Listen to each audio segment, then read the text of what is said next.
It is my pleasure to host the participants and other guests and to have the chance to organize another international conference on religious education at St. Stanislava's institution as we did 3 years ago. I wish to thank Mr. Drago Čepar for his help with the initiative and both editors of the Routledge International Handbook of Religious Education, Mrs. Elena Mirošnikova, and Mr. Derek Davis, who decided to present this outstanding work here in Ljubljana.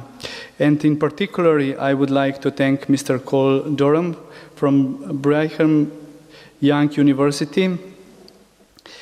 And I would like to extend a warm welcome to all of you, dear guests, coming from 10 different countries and 4 continents, and I wish all of you a most pleasant stay in St. Stanislaus institution. In Slovenia, the topic of religious education is connected with numerous prejudices and ideological disagreements. As you probably know, any confessional activity is forbidden in Slovene state schools. Any debate on religious education is quite quickly dismissed as the attempts of the Catholic Church in Slovenia to introduce catechism classes into schools. This is by no means the intention of this conference. We do not wish to force the introduction of catechism classes in schools.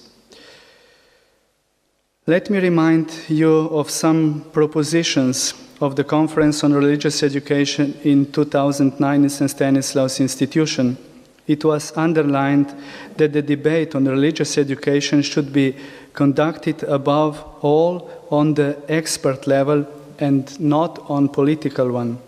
Furthermore, it was stressed that there should be a consistent differentiation between religious education as a school subject that deals with the phenomenon of religion and its significance for the formation of an individual and social identity, and catechisms classes, which are meant as an introduction of an individual to accept inwardly a certain religion and join religious community.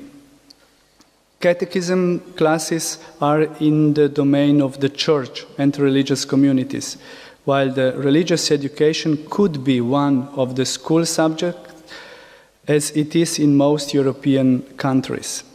According to research, the knowledge of Slovene youth about religion is very poor.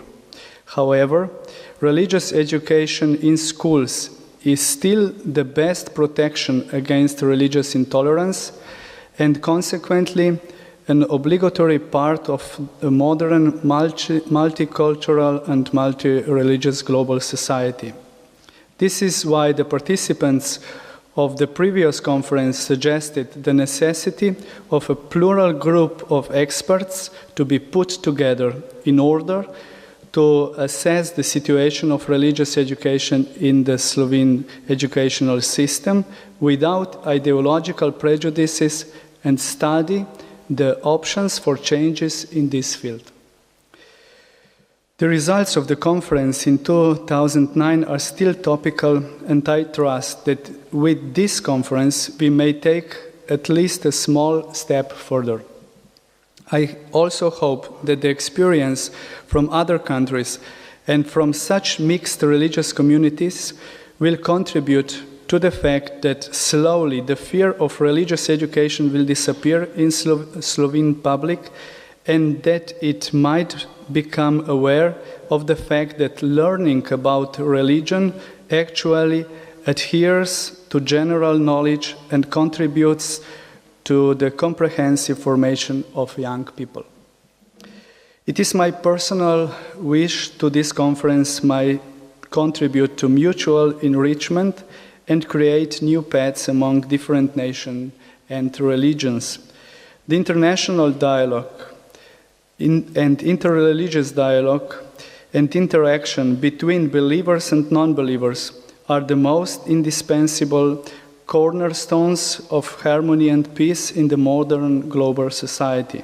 knowledge about each other, and cooperation fight prejudices and fears. Thank you once again for coming, and I wish a fruitful inspiration while being a part of this conference.